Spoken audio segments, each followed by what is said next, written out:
आप सब पर सलामती हो। शुजा खावर का लिखा हुआ है, दोस्त का घर और दुश्मन का पता मालूम है। जिंदगी हमको तेरा ये सिलसिला मालूम है। जिंदगी जा हम भी कुएं आरजू तक आ गए, इसके आगे हमको सारा रास्ता मालूम है। या तो जो नाफहम है वो बोलते हैं इन दिनों, या जिन्हें खामोश रहने की सजा मालूम है। नाज़रीन, मैं हूं यासिर रशीद और आप मेरा व्लॉग देख रहे हैं। नाज़रीन, एक बेहद अमीर लड़की को इम्तिहानी पर्चे में गुर्बत पर मजमून लिखने को आ जाता है। अब वो लोग जो सोने का चम्मच मुंह में लेके पैदा होते हैं, माल कहाँ से आ रहा है, कहाँ जा रहा है, उन्हें कुछ इल्म नहीं होता। वो तो गुर्बत पर कुछ ऐसा ही रद्द अमल देते हैं जो आज हमारे निगरान वज़ीर आज़म अनवारुल हक काकड़ ने दिया है, जो कहानी मैं बाद में बताता हूँ। अमीर लड़की ने जो लिखा वो कुछ यूँ था कि एक ख़ानदान जो बहुत ही गरीब था, बाप गरीब, माँ गरीब, बच्चे भी गरीब, सिर्फ 10 नौकर थे और वो भी गरीब। कार भी पुरानी BMW थी। ड्राइवर बच्चों को उसी पुरानी कार में स्कूल छोड़ता था। बच्चों के पास पुराने आईफोन और ब्लैकबेरी होते थे। गुर्बत की वजह से उनका पालतू कुत्ता दिन में सिर्फ एक वक्त ही बकरे का गोश्त खाता था, जबकि पिस्ता और बादाम हफ्ते में 2 या 3 बार ही उसे मुयस्सर होता था। खानदान के गरीब सरबराह को वरासत में सिर्फ 50 एकड़ ज़राई ज़मीन, एक खस्ता हाल पेट्रोल पंप, 300 छोटी छोटी बकरियां, 40 ऊंट, 10 गधे और 15 दुकानें मिली थी। बेचारे गरीब बाप को कारोबार में अक्सर लाखों का नुकसान भी हो जाता था। बच्चे महीने में सिर्फ 3 बार ही 5 स्टार होटल जाकर खा पी सकते थे और अक्सर औकात बेचारे अपने ही मुल्क में छुट्टियां गुजारने पर मजबूर होते थे। गरीब के घर में सबसे ज्यादा मजलूम उसकी बीवी थी, जो अबतर मुआशी हालात के बायस बहुत कम ही ब्यूटी पार्लर जाती और उसे हर नया सूट 10 से 15 बार से भी ज्यादा पहनना पड़ता था, जिसकी वजह से वो आउट ऑफ फैशन हो जाता था। उस गरीब कुंबे का बैरून मुल्क कोई बैंक अकाउंट भी नहीं था। अलबत्ते बच्चों के पास तकरीबन 3 लाख रुपए मालियत के सेविंग सर्टिफिकेट जरूर थे। घर में सिर्फ 4 ही सेकंड हैंड AC थे। उस खानदान की गुर्बत का ये आलम था कि घर का चूल्हा जलाता तो दूर की बात थी, बिजली का बिल भी वो नहीं दे सकता था। इसलिए अक्सर खाना किसी सस्ते होटल से मंगवाकर और हजारों रुपए के बिल से बचने के लिए मजबूरन बिजली चोरी करना पड़ती थी। उस खानदान के पास पीने को मिनरल वाटर भी कम मिकदार में होता था और वो पैसे बचाने के लिए हमेशा मिनरल वाटर की एक ही बड़ी बोतल खरीदते थे। यहाँ तक कि ज़्यादा गर्मी में वो जूस पीने की बजाय उस पानी पर ही गुजारा करते थे। अलगर्ज सारा ख़ानदान जो था वो बड़ी मुश्किल से ही ऐश कर रहा था।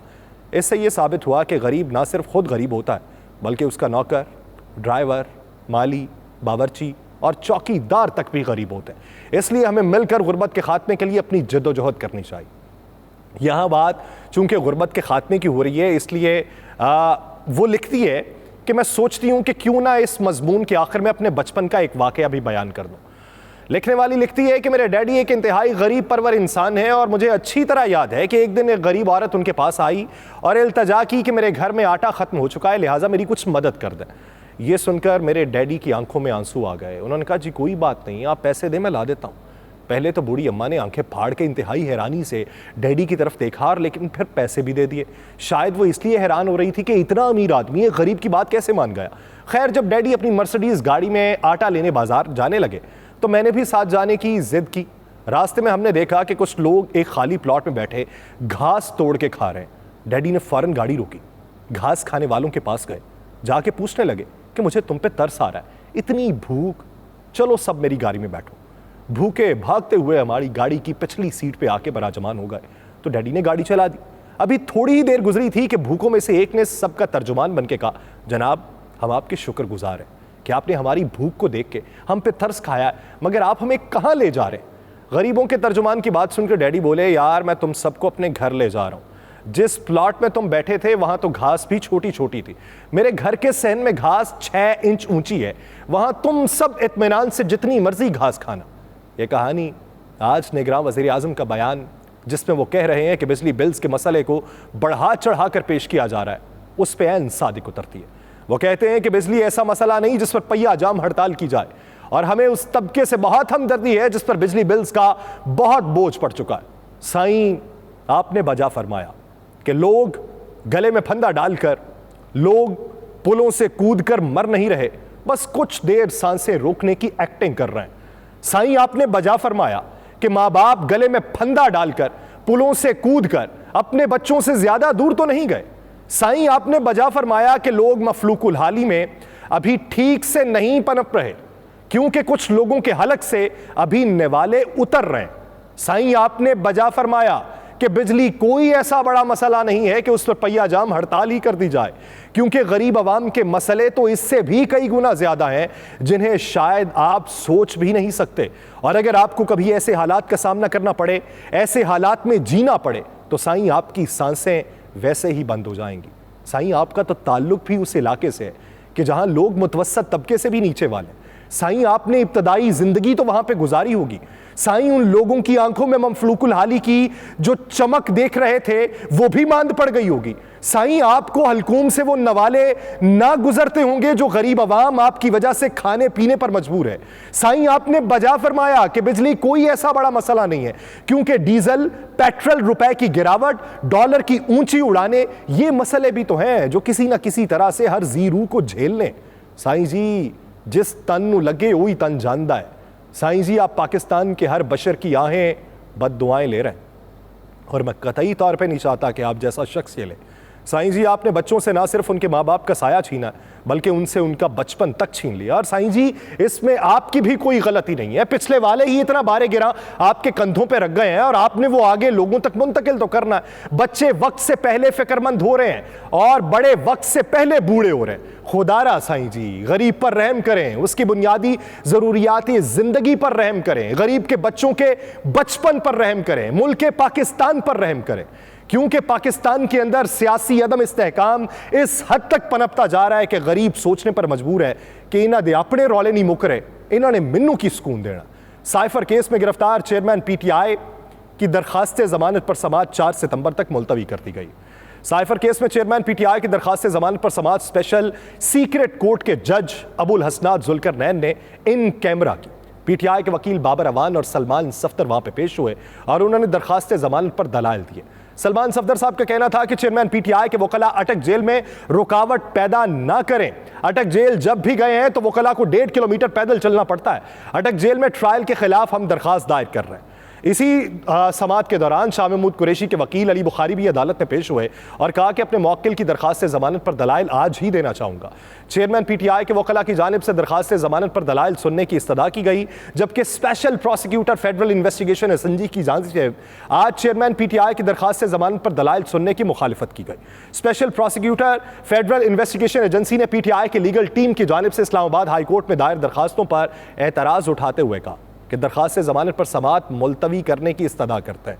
दौरान समाअत FIA प्रोसिक्यूटर ने कहा कि चेयरमैन पीटीआई ने इस अदालत से मुतल्लिक हाई कोर्ट में दरखास्तें दायर कर रखी हैं, जबकि चेयरमैन पीटीआई के वकील इंतजार पंजोथा ने कहा कि हम हाई कोर्ट से दरखास्तें वापस ले लेते हैं।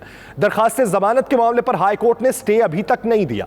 FIA प्रोसिक्यूटर ने कहा कि केस की समाअत मुलतवी हो चुकी है, अब कुछ नहीं हो सकता।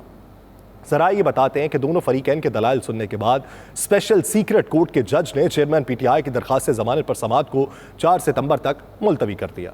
इमरान खान को 5 अगस्त को तोशाखाना केस में 3 साल की सजा के बाद गिरफ्तार करके अटक जेल मुंतकिल कर दिया गया था और दौरान हिरासती FIA ने भी उन्हें साइफर गुमशुदगी केस में गिरफ्तार कर लिया था। चंद रोज पहले इस्लामाबाद हाई कोर्ट ने चेयरमैन पीटीआई के तोशाखाना केस में सजा मुअत्तल कर दी थी, लेकिन साइफर केस में गिरफ्तारी की वजह से उनकी रिहाई मुमकिन नहीं हो सकी थी और अभी तक भी पाबंदे सलासिल हैं और तारीख पर तारीख पड़ रही है।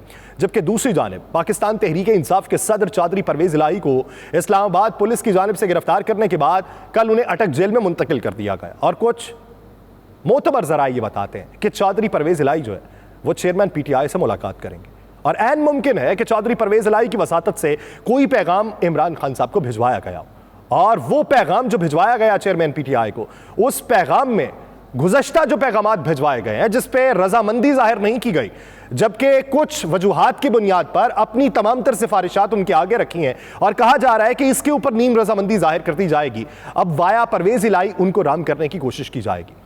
अब यहां पे बात यह है कि परवेज इलाही साहब जो इस बात पे डटे हुए हैं, जिन्होंने कल मीडिया से गैर रस्मी गुफ्तगू करते हुए ये बात की है कि मुझे इतने दिनों अंदर रखने की वजूहात यही है कि मेरे ऊपर प्रेशर डाला जाए ताकि मैं पाकिस्तान तहरीक इंसाफ से अलहदगी इख्तियार कर लूं, लेकिन मैं ऐसा नहीं करूंगा। तो जरा ये बताते हैं कि हो सकता है परवेज इलाही की तवस्सुत से चेयरमैन पीटीआई तक पैगामात पहुंचाए जाएं और फिर मंजरनामा कुछ और रोशन किया जाए कि जब एक तरफ किसी को भी 160 नशिस्तें देने की बात नहीं हो रही, जब एक तरफ पाकिस्तान पीपल्स पार्टी शशपन का शिकार हो चुकी है कि नैब केसेस दोबारा से खुलेंगे, जब एक तरफ अदालत उज़्मा के अंदर नैब तरामीम के ऊपर बातचीत हो रही है और चीफ जस्टिस ऑफ पाकिस्तान ये बात कर रहे हैं कि 49 करोड़ तक की करप्शन के ऊपर घेरा तंग क्यों ना किया जाए। आप 49 करोड़ तक की करप्शन करें और आप ये कहें कि नैब का दायरा इख्तियार हमारे ऊपर हाथ डालने का नहीं बनता, तो वहां पर बातें बहुत सी खुलेंगी, पुराने केसेस भी खुलेंगे, पैगामात भी भिजवाए जा रहे हैं कि तकरीबन कोई 200 के करीब शख्सियात के ऊपर दोबारा से केसेस खुलने जा रहे हैं या उनमें से नए केसेस भी शामिल होंगे।